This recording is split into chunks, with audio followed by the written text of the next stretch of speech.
Welcome to Hazarduari. আমি উপস্থিত রয়েছি ভারতের পশ্চিমবঙ্গ রাজ্যের ঐতিহাসিক শহর মুর্শিদাবাদে। ইতিহাস, সংস্কৃতি এবং স্থাপত্যে নিয়োজিত এই আকর্ষণীয় শহরের লুকোনো রত্নগুলি উন্মোচন করতে আমি আছি আপনাদের সাথে। আপনারা যারা নতুন তারা আমাকে ফলো করে নেবেন। আর আপনারা চাইলে আমার ইউটিউব চ্যানেল ভিজিট করতে পারেন। নোমাদ মোস্তফা নামে রয়েছে, কমেন্ট বক্সে লিঙ্ক দেওয়া থাকবে, সাবস্ক্রাইব করে আমার পাশে থাকবেন। আমার সামনে যে বিশাল প্রাসাদটি দেখছেন সেটা হলো হাজারদুয়ারি প্যালেস বা প্রাসাদ, যেটিকে এখন হাজারদুয়ারি মিউজিয়ামও বলা হয়। এই প্রাসাদ 19 শতকে নবাব নাজিম হুমায়ুন দ্বারা নির্মিত। এই অতি আশ্চর্য প্রাসাদটি গ্রিক, রোমান এবং ইসলামিক স্থাপত্যের শৈলীর মিশ্রণে তৈরি। এই প্রাসাদে 1000টি দরজা থাকায় এই প্রাসাদের নাম দেওয়া হয়েছে হাজারদুয়ারি।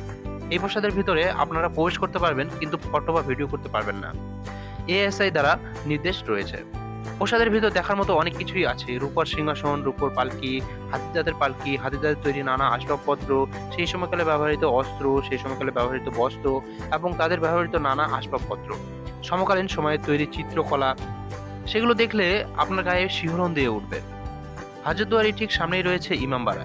এই ইমামবাড়া হলো পৃথিবীর সব থেকে বড় ইমামবাড়া। এই ইমামবাড়াটি 1740 খ্রিস্টাব্দে নবাব সিরাজউদ্দৌলা দ্বারা নির্মিত। এই মসজিদে কয়েক হাজার মুসল্লি একসাথে নামাজ পড়তে পারত।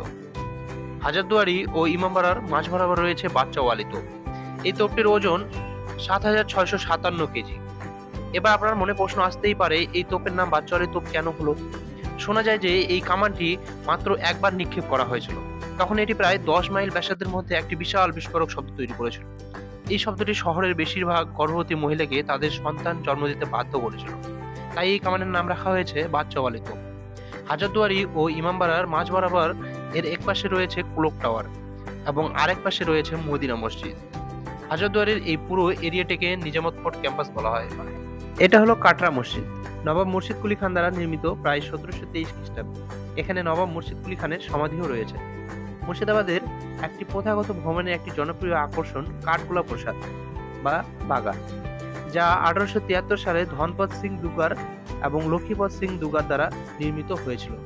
এই প্রাসাদের ভেতরে একটা চিড়িয়াখানা রয়েছে। এখানে বিখ্যাত আদিনাথ মন্দিরও রয়েছে। এই প্রাসাদটিকে এখন মিউজিয়ামে পরিণত করা হয়েছে। এটি হলো জগৎ শেঠের বাড়ি। বাংলার নবাবদের সময়ে জগৎ শেঠ ছিলেন বাংলার মুর্শিদাবাদের একজন ধনী বণিক, ব্যাংকার এবং মহাজন পরিবার। তিনার বাড়িটিকেও এখন মিউজিয়ামে পরিণত করা হয়েছে। এটি হলো আজিমুন্নেসা বেগমের সমাধি। আজিমুন্নেসা বেগম ছিলেন মুর্শিদ কুলি খানের কন্যা এবং বাংলার দ্বিতীয় নবাব সুজাউদ্দিন খানের মোহাম্মদ খানের স্ত্রী। একটি মিথ প্রচারিত আছে যে তিনি একজন নিষ্ঠুর মহিলা ছিলেন। তিনি মানুষের পরিচয় পেতেন, তাই তার স্বামী তাকে জ্যান্ত কবর দিয়েছিলেন এবং তার উপর সিঁড়ি বানিয়ে দিয়েছিলেন। এটি হলো মির্জাফরের কবরস্থান। এখানে মির্জাফর ও তার পরিবারের 1100টি কবর রয়েছে। এই কবরস্থান 3.5 একর জায়গা নিয়ে বিস্তৃত। এছাড়াও আরো কয়েকটি দেখার মতো জায়গা রয়েছে, যেগুলো পরের ভিডিওতে আপনাদের সামনে উপস্থাপন করা হবে। এর পরের ভিডিওগুলোতে থাকবে কিভাবে কম খরচে মুর্শিদাবাদ ঘুরবেন কোনো এজেন্সি ছাড়াই, কোথায় থাকবেন, কিভাবে ঘুরলে একদিনে সমস্ত স্পট ঘুরতে পারবেন, সমস্ত বিস্তারিত থাকবে পরের ভিডিওগুলোতে। আপনারা যারা এখনো আমার পেজটিকে ফলো করেননি তারা উপরে দেওয়া ফলো অপশনতে ক্লিক করে ফলো করে নিন। আর আপনারা চাইলে আমার ইউটিউব চ্যানেল ভিজিট করতে পারেন। নোমাদ মোস্তফা নামে রয়েছে, কমেন্ট বক্সে লিঙ্ক থাকবে, সাবস্ক্রাইব করে আমার পাশে থাকবেন।